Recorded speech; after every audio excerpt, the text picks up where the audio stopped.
Olá, meus irmãos, graça e paz seja convosco. Hoje o dia está um tanto corrido e, para você ter uma ideia, eu voltei da fonte agora há pouco. Aqui no meu relógio são 8h35. Eu estou com a roupa de trabalho, mas eu não queria deixar de fazer um vídeo com vocês antes de começar o dia de trabalho. E Deus tem sido muito bondoso comigo, sabe? Embora trabalhando sozinho, mas a sua misericórdia e a sua bondade, como diz o Salmo 23, né? Certamente me seguirão todos os dias de minha vida. Esse tema, irmãos, de hoje, a Igreja como Noiva de Cristo, parte 2, me deu no coração um desejo muito grande de falar muitas coisas. E uma delas é referente como era o casamento na época antiga. O casamento como era feito naquela época é bem diferente de hoje. Primeiro de costume, havia um costume cultural do próprio noivo atrasar. Hoje é o contrário, né? Quem atrasa é a noiva em nossa cultura aqui. As noivas que se atrasam, o homem que fica lá esperando, porém lá não. À luz disso, a gente lembra o que acontece com a parábola das 10 virgens. Quando o noivo se apresenta, há então aquela empolgação. Aí vem o noivo sair ao encontro. Então todos saem até então. A preparação, irmãos, para o casamento durava-se muitos meses para com que houvesse ali uma cerimônia bastante solene. Lembra-se da parábola das bodas? Os trajes que as pessoas iam, hoje também não é diferente, são os trajes mais ilustres. Eram aqueles trajes que dignificavam uma participação de uma festa. E na parábola das bodas, aquela pessoa que não entra na festa é que não está com a veste nupcial. Então você nota que havia uma restrição muito séria em relação à vestimenta. E aqui, um outro ponto que merece consideração, embora eu falei sobre isso ontem, hoje eu vou falar um pouco mais sobre o dote, como é que era feito.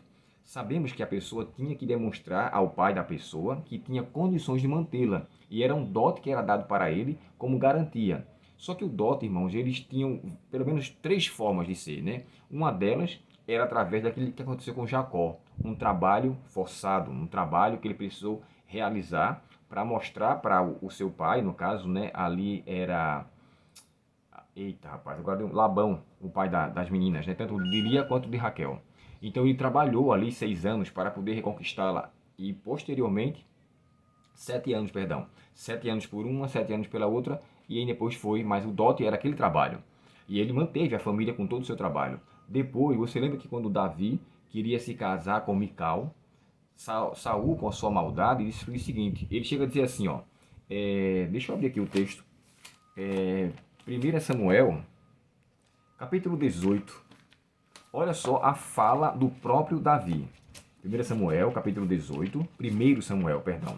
Primeira é no Novo Testamento. Primeiro, masculino, é o Antigo Testamento. Como o Novo são cartas, e carta é feminino, o artigo, né? Então a gente usa no feminino. Olha só, 18 e o verso 23 diz assim, ó. Quando disseram isso a Davi, ele respondeu, como um homem pobre de família humilde terá condições de pagar o dote da filha de um rei? Aí o dote que ele pediu foi 100 prepúcios. Lembra disso? É claro que a gente sabe que o que Saul queria, na verdade, era que ele fosse morto. Ele queria que ele fosse lutar com os filisteus e o próprio texto fala isso. Agora eu vou me vingar de Davi, meu inimigo. Davi vai lá com seus homens e traz 200 prepúcios. E então Saul vai e oferece a sua esposa como recompensa, né, por aquilo que ele tinha feito. Então o dote naquele aspecto foi um acordo entre o pai e ele. Então pode ser também tanto um trabalho quanto pode ser um desafio que o pai possa fazer. Tem um outro aqui que eu separei que chega a dizer assim, ó, o próprio Salomão. Quando Salomão se casou com a filha do faraó, ele deu a filha dela de presente à cidade de Gezer, que havia sido devastado. Isso está em 1 Reis, capítulo 9 e o verso 16. Mas a gente sabe que Salomão, então, depois mandou reedificar de forma astuta e acabou se apossando daquela cidade. Mas era assim que acontecia. Eu falei para vocês ontem, o próprio Eliezer, né, quando foi amando de Abraão buscar a Rebeca, ele levou muitas joias, roupas e ouro para impressionar e para mostrar que quem ia casar com ela não era qualquer pessoa. Então Dot tinha pelo menos esses pontos que eu mencionei aqui. Uma outra coisa que merece consideração, a festa nupcial ela começava logo cedo. Era no pôr do sol. Lembra-se que quando na parábola das 10 virgens fala assim, e tardando o noivo, fala que ele chegou a quase meia-noite, então você faz uma comparação. Ao pôr do sol até meia-noite passou muito tempo e as virgens acabaram dormindo. Mais um ponto que merece consideração. As virgens da parábola é o que hoje conhecemos como as semelhante a debutantes, semelhante àquelas damas de honra, que aqui a gente às vezes vê somente 2 ou 3, na época se tinha várias damas de honra, e se fazia aquilo. As festas tinham grande tempo e se gastava bastante.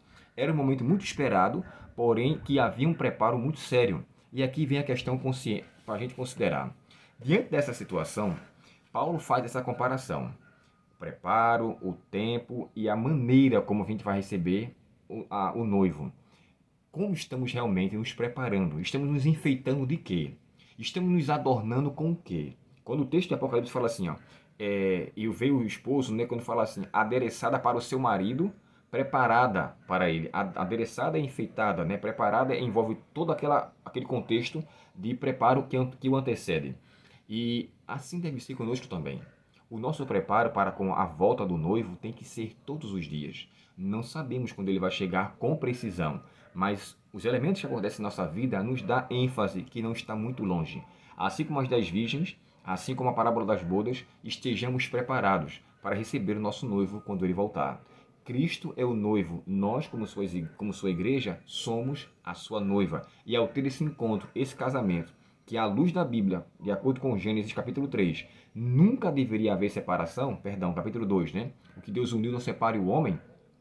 Então, essa união será para sempre. Nada irá nos separar. Para isso, hoje eu preciso estar alinhado. Eu preciso estar, vamos dizer assim, que desposado de Cristo. Desposado quer dizer preparado para casamento, preparado para uma festa. E que essa festa, quando ele voltar, irmãos, vai ser uma festa maravilhosa. Vale a pena estarmos lá. Deus, portanto, nos abençoe e que eu e você façamos valer a igreja que somos nós e o noivo que é Cristo. Que quando ele voltar, possamos então juntos vivemos com ele para sempre.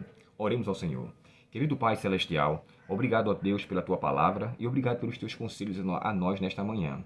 Ajuda-nos e nos usa para a Tua causa, Teu serviço e nos alimenta com a Tua palavra a cada dia. Que possamos estar preparados, adereçados, enfeitados para a honra e glória do Teu nome. E que assim façamos, te pedimos em nome de Jesus. Amém.